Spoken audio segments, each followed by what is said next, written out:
Good morning student. Money supply part में आज हम देखने वाले हैं कि न्यू कंसेप्ट क्या है मनी सप्लाई का, उसके बारे में। प्रीवियस वीडियो में हम लोगों ने मनी सप्लाई का ओल्ड कंसेप्ट देखा था। ओल्ड कंसेप्ट में आपको पता है कि हमने क्या क्या चीज़ देखी थी।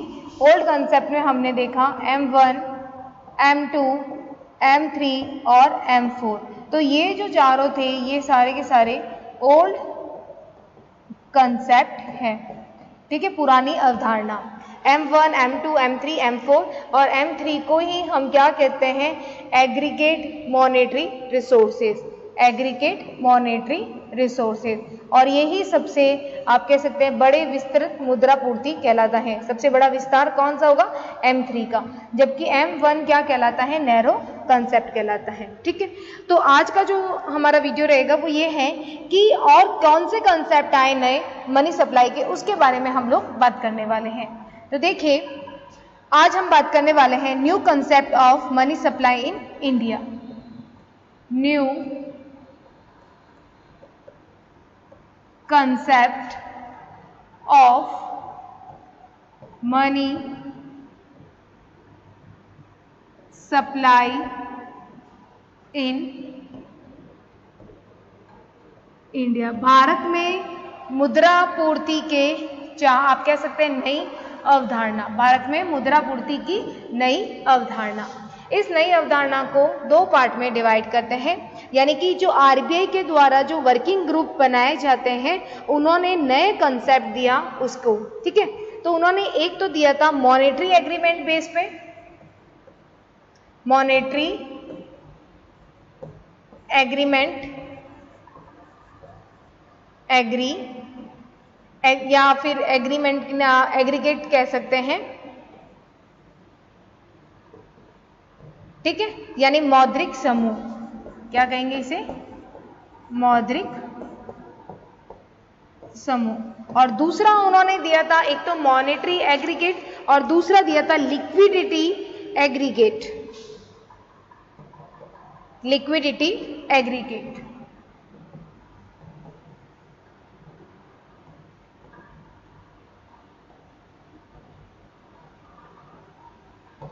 ठीक है, लिक्विडिटी एग्रीगेट का मतलब हो गया तरलता समूह। नाम से ही पता चल रहा है कि ये लिक्विडिटी के बेस पर देगा, जबकि ये मॉनेटरी जो एग्रीगेट थे ये मैच्योरिटी बेस पे है, यानी परिपक्वता पर ज्यादा ध्यान देते हैं। मैच्योरिटी का मतलब क्या हो गया? परिपक्वता पे। ठीक है, तो इस पे ज्यादा फोकस करता है ये। इसमें क्या क्या आएगा? इसमें आपके कंसेप्ट है M0, M1, M2 और M3। M0, M1, M2 और M3। ठीक है, यहां पे आ जाएगा L1, L2 और L3। तीन कंसेप्ट है यहाँ पे, L1, L2 और L3। ये लिक्विडिटी के बेस पर है। साथ ही साथ ध्यान रखिएगा, ये मॉनेटरी जो एग्रीगेट है यानी मौद्रिक समूह है, इसमें मैच्योरिटी परिपक्वता पर ज्यादा ध्यान दिया गया और लिक्विडिटी पे, तरलता पे ज्यादा ध्यान दिया गया। ये आपको पता होना जरूरी है।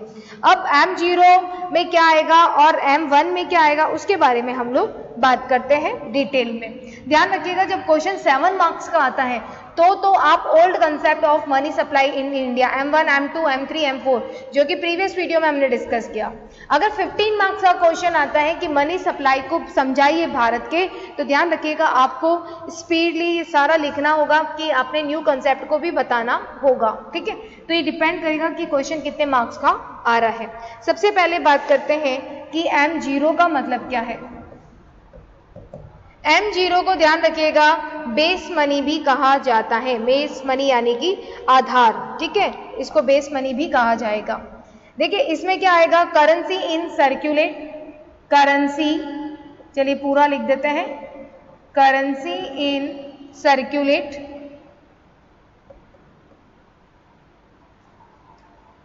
सर्कुलेशन लिख दीजिए। ठीक है, यानी कि चलन में करेंसी, चलन में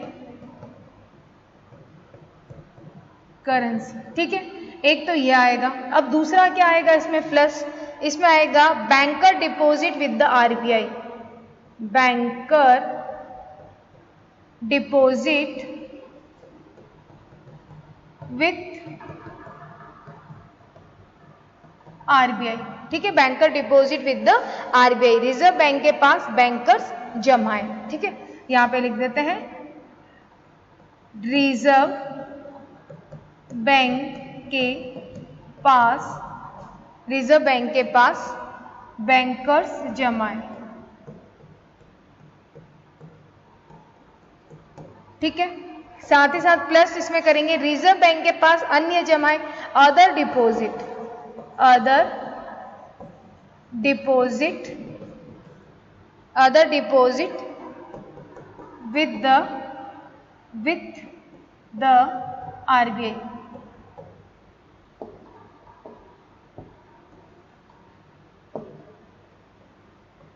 ठीक है, यानी कि रिजर्व बैंक के पास अन्य जमा है, रिजर्व बैंक के पास अन्य जमा है, ठीक है, इसे M0 से डिनोट करेंगे। M0 में तीन चीजें आएगी, क्या क्या आएगी, currency in circulation, banker deposit with RBI और अदर डिपॉजिट विथ आरबीआई, तो ये तो M0 की बात हो गई। बात करते हैं M1 की, तो देखिए M1 सेम वही रहेगा, CC plus DD plus OD जो कि पहले था, CC यानी currency with public, demand deposit और other deposit with RBI. CC का मतलब क्या होता है, जनता के पास करेंसी, मांग जमाए, बैंकों के पास मांग जमाए और रिजर्व बैंक के पास अन्य जमाए। करेंसी आप कह सकते हैं currency with public, demand deposit, other deposit with other deposit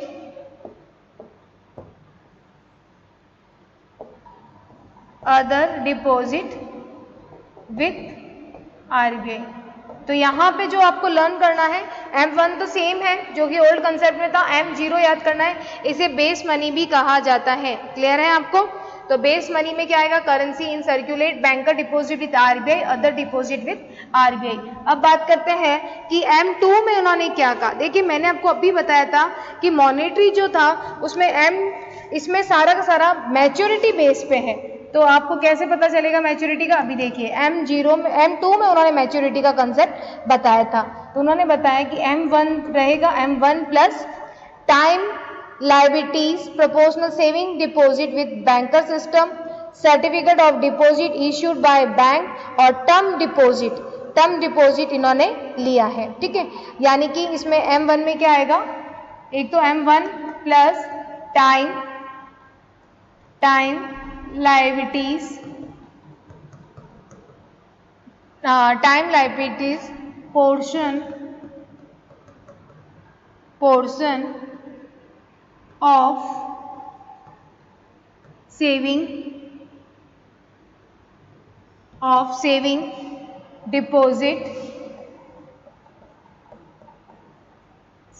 deposit with the banking system, ठीक है, और प्लस उन्होंने बताया कि सर्टिफिकेट ऑफ डिपॉजिट, प्लस क्या करेंगे, सर्टिफिकेट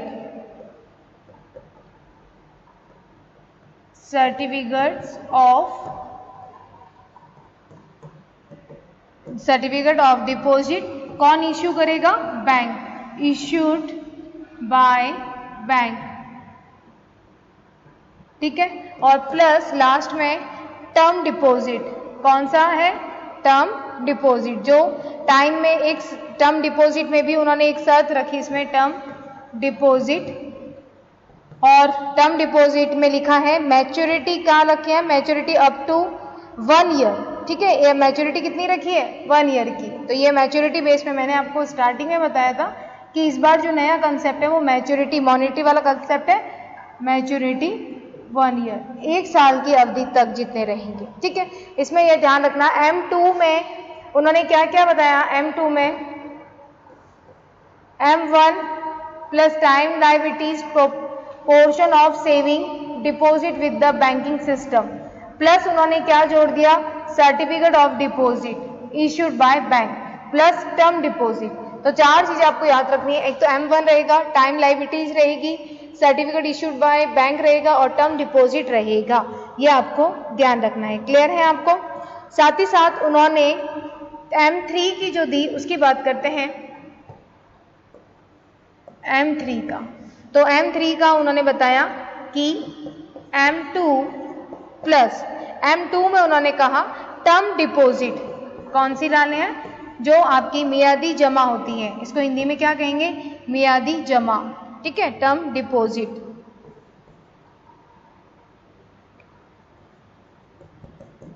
ठीक है, टर्म डिपॉजिट। और साथ ही साथ इसमें सारी की सारी जो टर्म डिपॉजिट ली है वो ओवर 1 ईयर यानी कि 1 साल से ज्यादा परिपक्व वाली इसमें सिक्योरिटी ली है। ठीक है, plus call borrowing of the banking system अब M2 और इसमें ध्यान रखिएगा क्या है, मेन ध्यान रखिएगा, इसमें तो आ रहा M3 में तो आ रहा 1 साल के ज्यादा वाली यानी कि 1 वर्ष से अधिक अवधि की जो जमाएं होगी वो इसमें आएगी। ठीक है, साथ ही साथ इसमें क्या आ रहा है, बैंकिंग व्यवस्था में मांग उधार, ठीक है, बैंकिंग जो उधार लेते हैं, बोरोइंग करते हैं, वो भी इसमें आएगी। ठीक है, और M2 वाली सारा कंसेप्ट इसमें आएगा। तो आपको बहुत इजी तरीके से लर्न करना है। तो देखो M0 में तो मैंने आपको बताया था क्या आएगा नए वाले कंसेप्ट में, currency in circulate, banker deposit with RBI, other deposit with RBI। ठीक है, M1 सेम पहले वाला कंसेप्ट ही है, कोई दिक्कत नहीं आने वाली। M2 में क्या था, M2 में M1 को जोड़ना है, M1 plus time liabilities portion of saving, certificate issued by bank और टर्म डिपॉजिट जो M2 में आएगी वो ध्यान रखिएगा मेन कितना है, 1 साल का दे रखा है। कितना दे रखा है, 1 साल का। जबकि M3 में जो दे रखा है वो ओवर कितना है, यानी 1 साल से ज्यादा वाला इसमें आएगा। क्लियर है आपको? अब हम बात करते हैं जो लिक्विडिटी बेस पे है उसके बारे में। ध्यान रखा कि नई जो कंसेप्ट है उसमें M4 की आपकी जो M4 है उसको खत्म कर दिया गया, M4 को क्या कर दिया गया, फिनिश कर दिया गया किसमें, न्यू कंसेप्ट में। और न्यू जो आपकी जो नई अवधारणा उसमें M0, M1, M2, M3 की कंसेप्ट आया।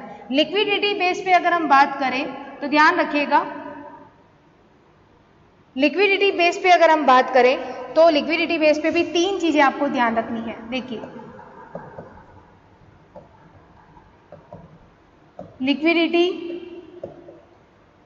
लिक्विडिटी एग्रीगेट्स, उसमें तरलता समूह जो है इसमें कितना बताया है, L1, L2 और L3 का कंसेप्ट बताया था। ठीक है, अब ध्यान रखिएगा इसमें जो न्यू M3 है, ये N का मतलब क्या है, नया वाला M3 ना कि पुराना वाला। ठीक है, पुराना वाला जो M3 था उसमें तो पोस्ट जो आपकी जितनी भी टर्म डिपॉजिट थी वो आ रही थी, जबकि नए वाले M3 में आप जानते हैं कि M2, ठीक है, M2 आएगा और प्लस जो 1 साल से जो ऊपर की मैच्योरिटी वाली है वो उसकी बात की जा रही है। तो L1 में ध्यान रखिएगा new M3 plus all deposit of post office saving banks. ठीक है, इसमें क्या आ जाएगा, all deposit of post office saving banks. ठीक है, इसमें आपको एक्सक्लूडिंग करना है, क्या नहीं रखना है इसमें, ध्यान रखिएगा बहुत इंपॉर्टेंट है, एक्सक्लूडिंग NSCS यानी नेशनल सेविंग सर्टिफिकेट इसमें इंक्लूड नहीं होगा। ठीक है, तो new M3 plus all deposit of post office saving bank. ठीक है, L2 की बात करते हैं तो L2 का मतलब होता है L1 प्लस, L1 में आपके क्या आ जाएगा, term deposit.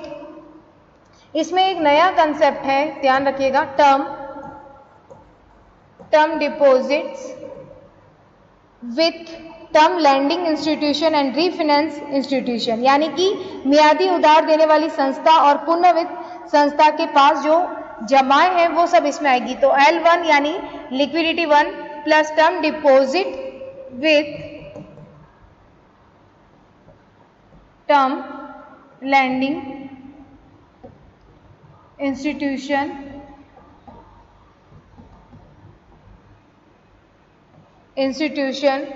and refinance institution।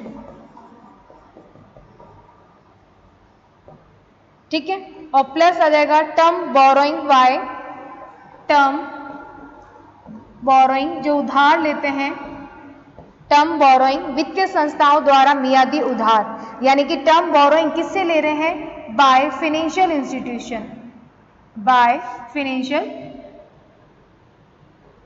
Institution. ठीक है, और इसमें एक और आएगा plus certificate of deposit issued by financial institution. ध्यान रखिएगा, इस वाले M2 में एक चीज आपने नहीं देखी होगी, वो क्या है? वित्तीय संस्था इसमें ज्यादा से ज्यादा बता रही है। ठीक है, सर्टिफिकेट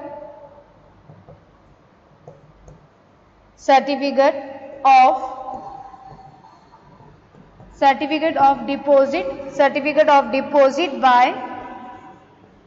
बाय फाइनेंशियल इंस्टीट्यूशन।